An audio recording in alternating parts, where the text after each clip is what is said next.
헌법재판소가 한덕수 대통령 권한대행의 헌법재판관 후보자 지명에 대해 가처분 인용 결정을 내렸습니다. 매우 유감스럽고 개탄스럽습니다. 헌재는 가처분 시청이 접수된 지 단 5일 만에 결정을 내렸습니다. 이는 헌재의 최단 결정 기록입니다. 언제부터 헌재가 이렇게 발빠르게 움직였습니까? 우리 당이 한덕수 대행 탄핵 심판에 대해 제출했던 효력정지 가처분 신청은 어떠한 결정도 내리지 않고 패싱했던 것이 헌재입니다. 국민의힘이 신청한 가처분은 대놓고 무시하고 이재명 세력에게 유리한 가처분은 신속하게 인용하는 것이 헌재의 공정성입니까? 헌재는 결정문에서 가처분을 기각하면 피의 신청인인 한덕수 대행이 헌법재판관 후보자들을 그대로 임명하게 될 것이라고 단정지었습니다. 헌법재판관 임명 절차에는 엄연히 국회의 인사청문회라는 것이 있습니다. 그 결과에 따라서 또 그로 인한 국민 여론의 향배에 따라 대통령 권한대행이 임명 여부를 결정하는 것인데, 재판관들이 단정적인 추측으로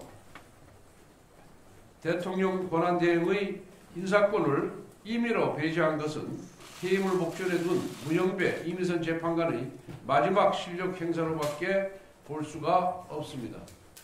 헌법에 대통령 권한대행의 인사권 행사를 제한하는 명문 규정이 없음에도 불구하고 헌재가 이를 임의로 제한하는 것 자체가 법리적 판단이 아닌 정치적 재판을 한 것입니다.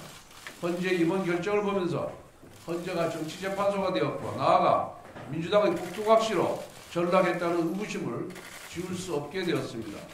한덕수 대행의 후임 재판관 지명은 단순한 인사권 행사를 넘어 국정 안정을 위한 최소한의 안전장치를 마련해야 한다는 본의 어린 결정이었습니다. 당장 어제 이재명 세력은 다음 주 G20 재무장관 회의 참석이 예정된 최상목 경제부총리에 대한 탄핵 청문회를 강행하였고 한덕수 대행 탄핵도 연일 거론하고 있습니다. 조지아 경찰청장은 오늘로 127일째 직무정지 상태입니다. 준비기일 지정도 없이 탄핵 심판이 하염없이 장기화되는 실정입니다.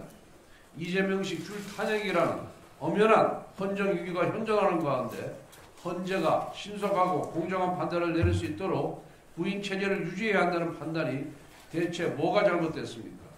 헌재는 이 사건의 헌법소원 본안에 대한 판단을 내리지 않았습니다. 헌법소원 본안과 경찰청장 탄핵 심판에 대한 조속하고 공정한 결정을 내리길 바랍니다. 헌재가 정치적 이익만 고려하면서 스스로 정치의 장으로 들어섰다는 국민적 우려를 결코 가볍게 보아서는 안 됩니다. 지난 15일 이재명 후보가 한 유튜브에 출연하여 자신은 인생사에서 누가 저를 괴롭혔다고 보복한 적이 한 번도 없다라는 발언을 했습니다. 언제나 그렇듯이 이번에도 거짓말입니다. 어떻게 이렇게 천연덕스럽게 눈 하나 깜짝하지 않고 거짓말을 태연하게 할 수 있는지 이재명의 세계관을 연구해보고 싶습니다. 이재명 대표는 인생 자체가 보복이었습니다. 2006년 자신이 블로그에서 소년공 시절 여공들이 나이를 속였다는 이유로 머리끄댕이를 잡아 버르장머리를 가르쳐줬다라고 했습니다. 또한 힘이 약해 보이는 동료에게 식판을 집어던지는 만행을 저지름으로써 공장 내에서 어느 정도 위치를 차지하게 됐다라고도 했습니다. 참으로 어린 시절부터 보복 능력이 출중한 보복 영재였던 것입니다. 소년권 이재명의 보복 본능은 정치 입문 이후에도 계속되었습니다.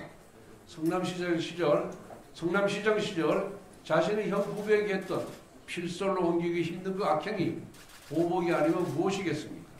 2023년 9월 본인의 체포동의안이 가결되자 민주당 일부 의원이 검찰과 암거를 했다는 짐작만으로 빌명 행사 공천을 했습니다. 이것은 정치 보복이자 숙청입니다. 최근 유동규 전 성남도시개발공사 기획본부장은 이재명이 당선되면 제가 바로 꽃게밥이 될 것이라며 저희 당 후보를 공개 지지했습니다. 한때 함께 일했던 동료마저도 이재명 대표의 보복을 두려워하고 있는 것입니다. 게다가 이재명 대표는 검찰을 해체하여 공소청과 수사청으로 분리하겠다고 공약했습니다. 공약 자체가 자신을 수사한 검찰을 둘러 찢어버리겠다는 보복 예고입니다. 반면 공수처는 대폭 강화하겠다고 했습니다. 지난 대통령 수사에서 보았듯이 공수처는 권한과 실력도 없이 민주당의 사법 흥신소 노릇을 했습니다. 이러한 공수처를 강화하겠다는 발상 자체가 대규모 정치 보복을 위한 빌드업일 뿐입니다.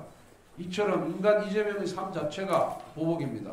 그런데도 보복이 없었다면서 전 국민을 상대로 새빨간 거짓말을 하고 있습니다. 보복과 거짓말의 돌려막기, 이것이 바로 이재명 정치의 본질입니다. 국민의힘이 진실과 통합의 정치로 이재명 세력의 거짓과 보복에 맞서겠습니다. 국민 여러분께서 함께 해주시기를 호소드립니다.